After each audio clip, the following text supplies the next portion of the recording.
वालेकुम वरहमतुल्लाहि वबरकातुहू। रब्बि इश्रह ली सदरी व यस्सिर ली अमरी वहलुल उक़दतम मिन लिसानी यफ़क़हू क़ौली। आयत नंबर 9 और 10 देखेंगे। अऊज़ु बिल्लाहि मिनश शैतानिर रजीम, बिस्मिल्लाहिर रहमानिर रहीम। वलयख़शल्लज़ीना लौ तरकू मिन ख़ल्फ़िहिम ज़ुर्रियतन ख़ाफ़ू अलैहिम फ़लियत्तक़ुल्लाह वलयक़ूलू क़ौलन सदीदा।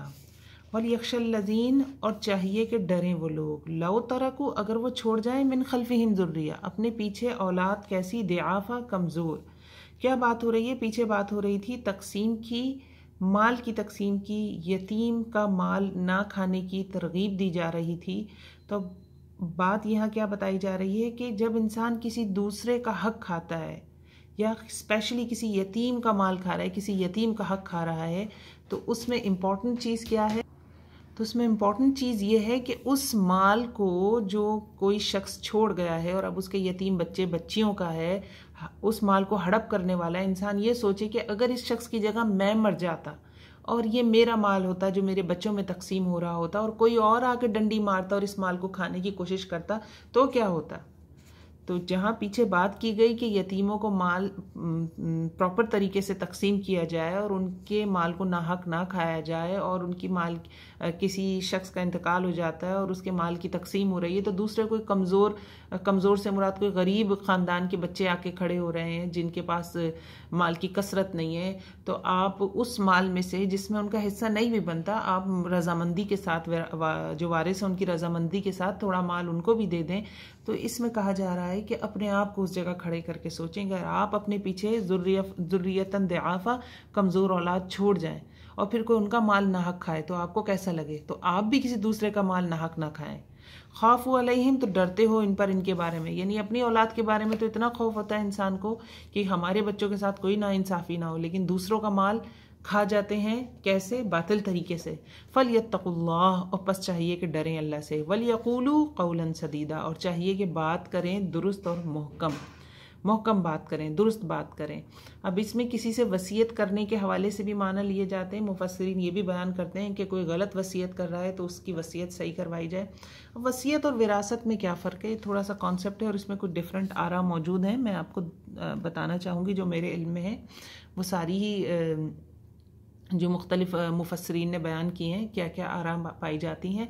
सबसे इम्पॉर्टेंट आरा तो ये है, इसमें राय ये है, इसमें सबसे इम्पॉर्टेंट राय ये है इसमें कि इंसान मरने लगा है या बुज़ुर्ग हो गया, बूढ़ा हो गया है, तो यह जवानी में वसीयत तो कभी भी लिखी जा सकती है और बल्कि लिखी होनी चाहिए। बहरहाल सपोज़ उसके पास 1 करोड़ है या 1 करोड़ की प्रॉपर्टी है, 1 करोड़ कैश है, जो भी है, तो उसमें से वो 1/3 माल की वसीयत कर सकता है कि ये 1/3 माल इसको दे दिया जाए। 1/3 से ज़्यादा माल की वसीयत नहीं कर सकता। वो तकसीम कैसे होगा? वो अल्लाह के बताए हुए तरीक़ों पे तकसीम होगा, जो कि आगे आयात में आ जाएंगे।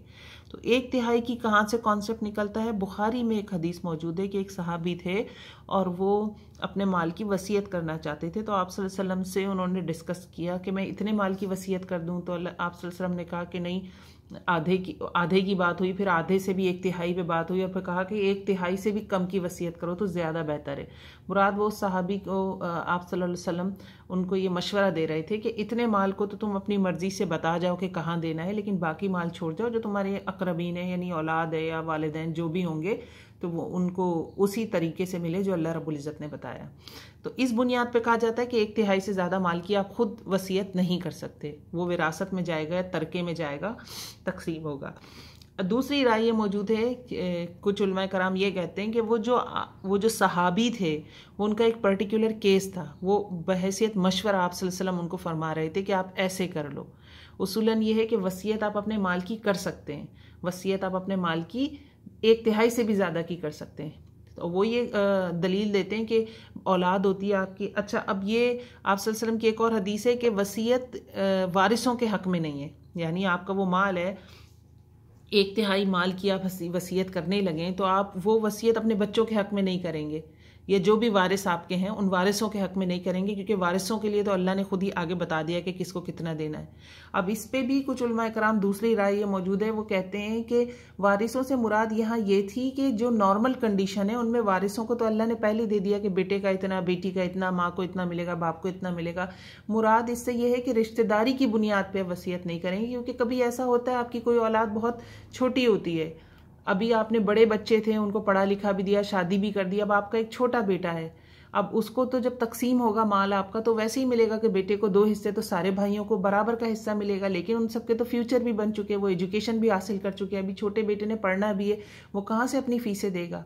या मुराद ये कि कोई आपकी बेटी बहुत गरीब है, आपको पता है कि और बेटियां खुशहाल हैं लेकिन वो बेटी गरीब है या उसके शौहर का कोई काम नहीं है, तो आप इस कंडीशन में वो ये कहते हैं कि मुराद सिर्फ इससे ये है कि अगर नॉर्मल कंडीशन, सबके हालात ऐसे हैं, नॉर्मल कंडीशन हैं, तो आप सिर्फ रिश्तेदारी की बुनियाद पे वारिसों में वसीयत नहीं कर सकते। लेकिन कोई स्पेशल कंडीशन है, किसी ने आपकी खिदमत बहुत की है, आप उसको देना चाहते हैं, कोई अभी किसी की पूरी ज़िंदगी बाकी आगे पड़ी है, आपने उस पर खर्च नहीं किया, किसी की शादी भी कर दी, मिसाल आपने किसी बेटी की अभी एजुकेशन भी नहीं पूरी हुई है, तो उस कंडीशन में आप कर सकते हैं वारिसों के हक में वसीयत। तो ये दोनों राय मौजूद हैं।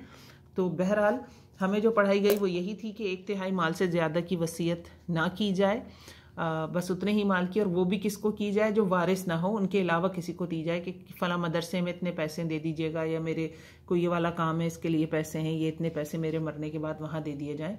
तो बहरहाल दोनों राय मौजूद है।